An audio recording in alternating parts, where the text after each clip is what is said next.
Want to know why? Ask how. Howard the Humongous. There's a basic law of nature you have to know. Nature rewards those who break her rules. I've been asked how in the world we can tell this. Because nature hands out a big prize to those who can fuck her over, to those who can screw around with her most basic principles. She gives them sex. Sex? What in the world am I talking about? About 550 million years ago, most current forms of animal species began to evolve. One line took off and became the kinds of beasts we know as crustaceans and insects. Another line took off and became the kind of line that we know as reptiles and lizards. Another line took off and became what would eventually be mammals. But all three of those animal groups have something in common, even though they diverged from each other roughly 550 million years ago. They all have status hierarchies. They all have hierarchies in which one animal is the alpha, another is the beta, and another is the omega, in which one animal is on top and rules the roost. Other animals try to ally with that animal, try to gain his favor, or otherwise give up and are the most miserable, the most pecked members of the group. Again, what am I talking about, and what does this have to do with breaking nature's rules? Nature's most basic rule is gravity. When two male lobsters go into a showdown to see who's on top and who's not, how do they compete? With a gravity contest. The lobster who can raise himself on the tail the highest wins. The lobster who can't loses. The lobster who wins ends up with a hormonal boost that gives him a sense of triumph, of victory. How can you tell? Because he stands tall, and for as long as he maintains his position, he goes around knocking on the cave doors of the lobsters who are holed up in these little holes in the rock every night, and calls them out for yet another contest to reassert his dominance. The losing lobsters go through an equally radical transformation. They are possessed by the hormones of defeat. How can you tell? Because they skulk around, they stay close to the ground, and in these nightly matches, showdowns, they always lose. Now, what in the world does this have to do with breaking Mother Nature's rules, with the idea that nature loves those who oppose her the most? Easy. When two lobsters go up against each other in a head-bobbing contest to see who can get the highest, the one who breaks one of nature's most basic rules the most flagrantly, the one who comes out the higher, the one who breaks the rule of gravity, is the one who wins. And the social privilege of lording it over other males is not the only prerogative. The winning male, the one who broke gravity the most, gets sex. He gets the right to procreate with the females. Now, in evolutionary biology, there's a concept, oh my God, let's turn this off, hang on. There's a concept called fitness. And fitness is measured by who gets to reproduce the most, who gets to have the most kids. That is, who gets to have the most sex. Well, the lobster, who breaks the rule of gravity the best, is the one who gets sex. Is that unique to lobsters? No, it also happens in crayfish. Is it unique to these animals with an exoskeleton? No, not at all.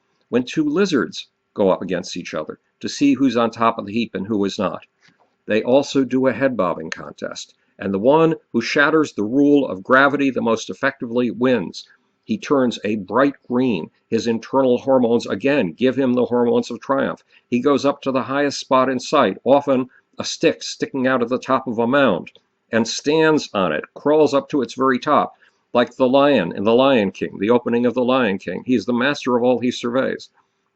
But the lizard who loses turns brownish. Why? Because his system is invaded by glucocorticoids, poisons, stress hormones. And those stress hormones begin to kill him off. He skulks around. He stays close to the ground. He tries to stay as unobtrusive as he possibly can. And who gets the ladies? The one who is a nature lover, the one who follows nature's rules, the one who clings to Mother Nature's breast, the one who stays close to the ground? No, it's the one who defies the law of gravity. Among puppies, you see the same things. Puppies begin to assert their dominant structure, their social hierarchy, their pecking order when they're tiny. And what do puppies do when they go up against each other? One puppy tries to come out on top, the other puppy rolls over on his back. The puppy who is able to defy gravity the most wins. Even in Thai fighting fish do not live dominated by the basic rule of gravity. They are dominated by another rule, the rule of buoyancy.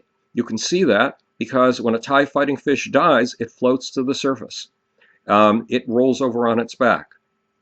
It lays there on the surface. Why? Because whereas for the rest of us, nature's basic law is go down, all things that go up must come down.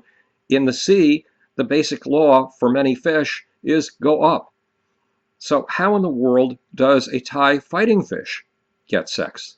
By demonstrating he can break Mother Nature's laws, by taking bubbles that rise to the surface and capturing them before they can reach the surface, and building an upside down pyramid of bubbles that defies nature's most basic rule in the sea, buoyancy. And the one who builds the pyramid that defies gravity or defies buoyancy the most wins. And what does he win? He wins sex. Then there's a fact that's in the animation for the case of the loony dinosaurs who flew, the script that I wrote.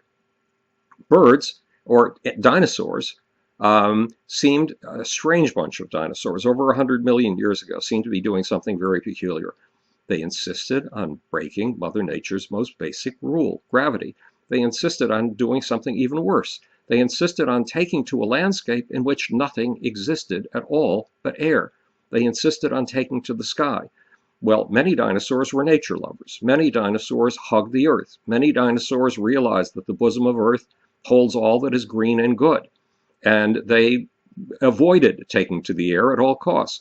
Well, the dinosaurs who were conservatives and earth lovers and nature lovers, the ground walkers, the ground clingers, the ground huggers, they're gone. They've been gone for 65 million years. And the dinosaurs who took to that totally unpalatable space that had nothing in it of value whatsoever, the sky, and who broke Mother Nature's rule of gravity to the nth degree, they're around today. They're called birds. And there are twice as many species of birds as there are of mammals. What's more, birds live 60% longer than us ground walking mammals. Does this show that who nature favors? Does it show who nature rewards? Yes, she rewards those who break her rules. She rewards those who invent ways to transcend her rules, to get beyond her rules, to build entirely new structures of rules. She's done that ever since the days of the very first bacteria 3.85 billion years ago. Mother Nature loves those who oppose her most. She gives sex to those who screw her royally. This is Howard the Humongous speaking to you from the future, that it's your job and my job to make. Want to know why? Ask how. Howard the Humongous! Now, there it is. I found it. The off button.